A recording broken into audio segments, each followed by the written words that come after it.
everybody, it's Wes with Heritage Lawns and Irrigation, where we help busy, frustrated homeowners turn embarrassing lawns into a lawn that'll make them proud. And today we're at the Success Series. And Success Series is all about helping you solve problems that you're dealing with on your lawn by interviewing clients of ours that have dealt with the same problems and had success with it. Today's Success Series is going to be about dealing with shady lawns. We're going to interview a longtime friend and client, David Gibbon. Say hey, David. Hey. And David's got a home up here in northern Johnson County, and they've got the big mature oak trees and got a lot of shade going on in here. And they have had to battle this problem for several years now. We're going to talk a little bit about how they came to finding Heritage and how we've ended up trying to get some success on dealing with a shady lawn.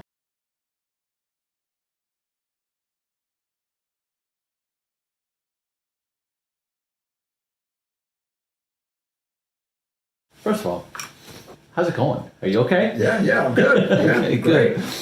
Good. All right. Let's start with a little bit. How long have you been with Heritage Lawns? We're in our fourth year. Okay, fantastic. The first question that I wanted to ask was what troubles were you trying to fix, and how were you feeling about when you did that, when you were trying to fix those problems, so 4 years ago?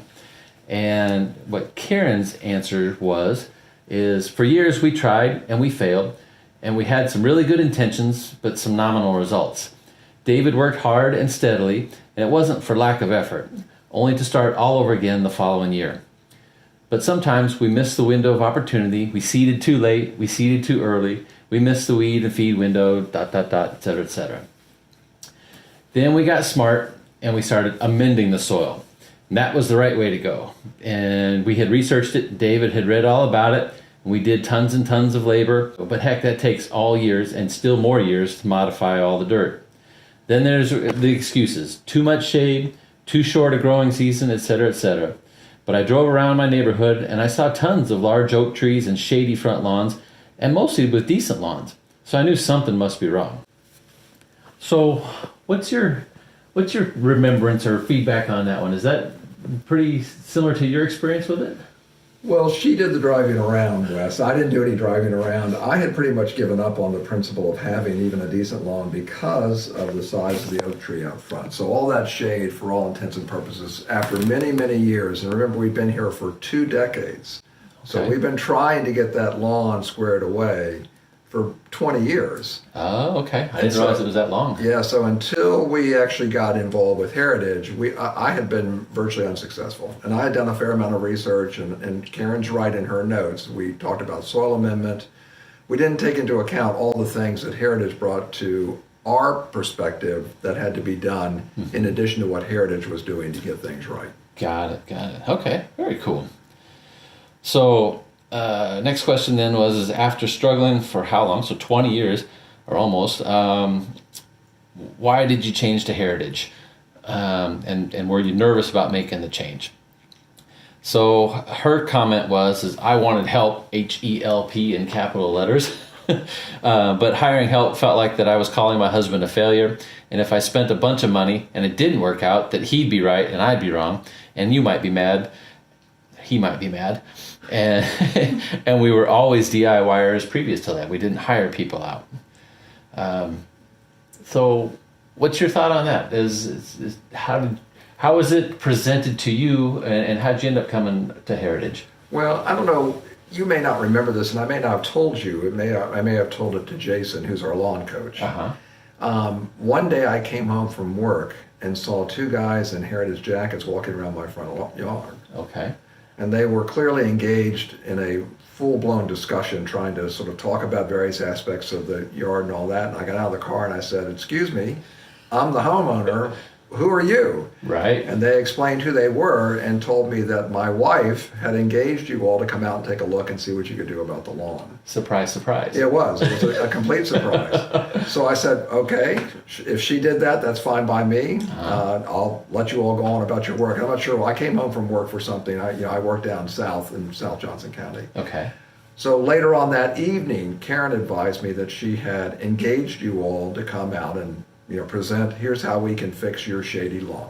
Got it. And she's right in her statement that, I was dubious about it simply because, as I told you, I've been trying for 16 years, and while I'm not the smartest guy in the world, I'm also not stupid, and I thought there's no way, Right. short of bringing in an entire new lawn, that you could somehow get it to grow and keep growing year after year. Right. Right. That's always the difficult part. Is Yes, there's a whole lot of level to it. You can fix anything for a minute, Yep. but to keep it going, it's another level.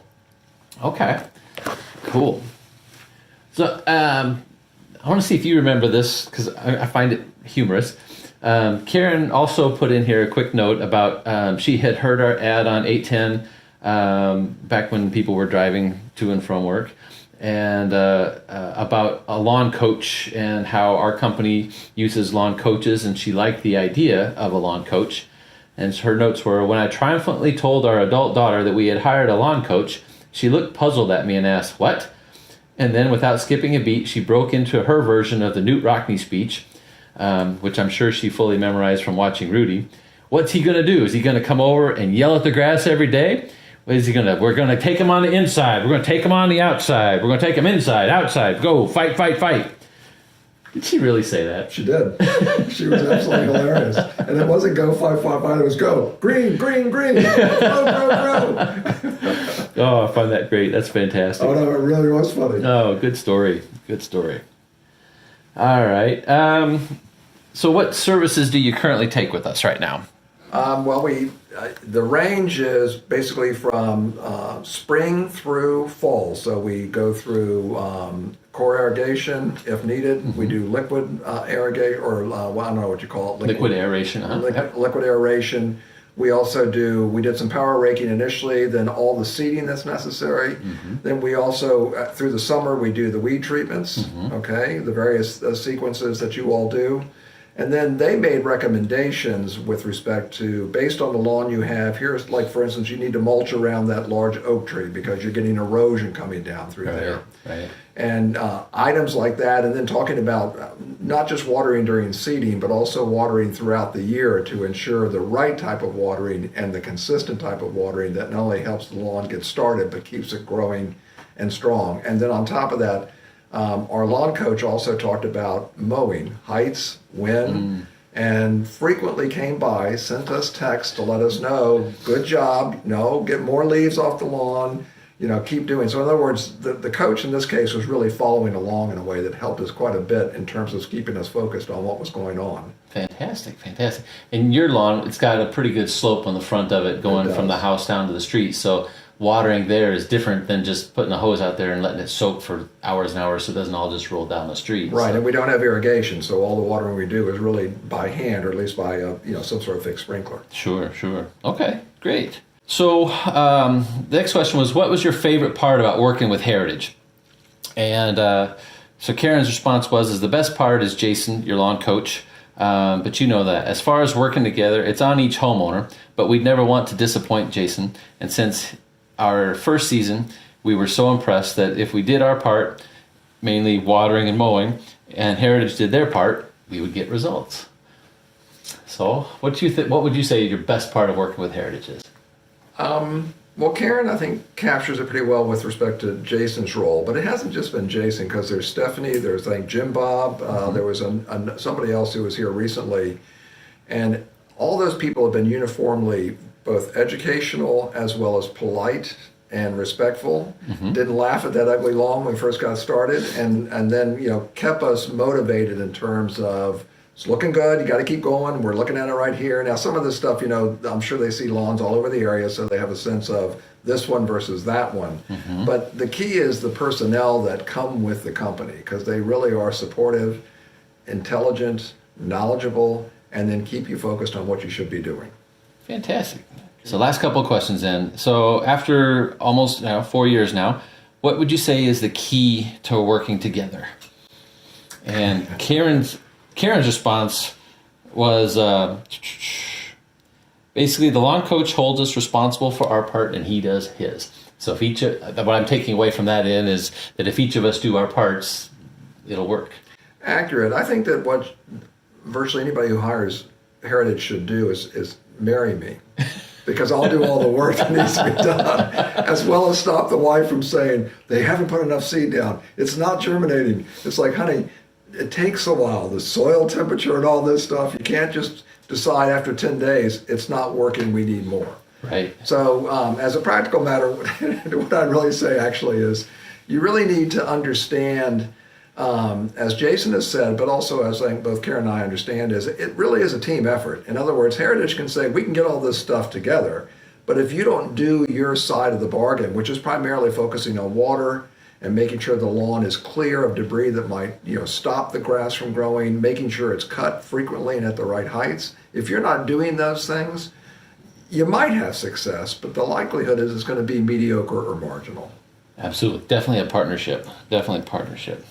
Lastly, then, how do you feel about your lawn and your home today? And Karen's response was, I love it, love it. In the spring, after mowing, David calls me out, and we literally stand there looking and smiling and can't believe it's so lovely. It's really unbelievably thick and lush, and each summer we watch for those terrible 4 to 6 weeks, and I get nervous, and as I always do, and then I call Jason, and he turns into old Newt and gets me back on track. He's got to be quite a writer. So, how do you feel about the lawn today? Oh, the lawn's great. I mean, it has far exceeded my expectations. And then Karen's right. Every spring when we're out there and the new lawn is coming up. I mean, last year when Jason came out in the springtime, and Jason, while as our lawn coach, we actually have people that besides Jason who are out here, and he said it best. He said, this lawn looks amazing. Just in those words, and he was 100% right.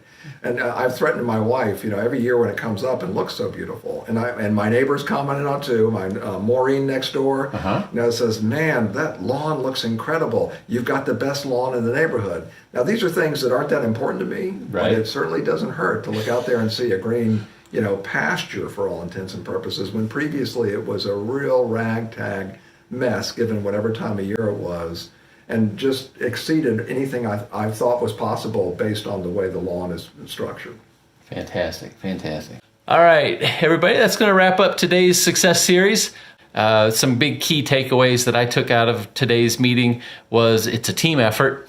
You definitely need to work with your coach. I think we've talked about this before. There is a difference in companies and what it is that you're looking for in your lawn service. Are you looking to just subcontract the whole thing out and forget it? Then you probably need to look at a full service type company or what we call an application company. If you already know what you want and you're just going to have them put down what you want, then there's application companies out there that will do that for you. Or if you just want to outsource the whole thing and not forget it altogether, then you need to go with a full service style company. But if you're looking for somebody to partner with because you do enjoy working on the lawn, and you do take pride in what your home and stuff looks like, then a service company like Heritage is going to be what you're looking for. And it is a partnership. You do your part, the cultural practices, the mowing, the watering, the leaf cleanup, things like that, coupled with what we can do, then will help get you the results that you're looking for. So anyway, I hope this was helpful. As always, if we can help you, give us a call at 913-451-4664 or visit us online at heritagelawskc.com. All right. Thanks, David. Thank you.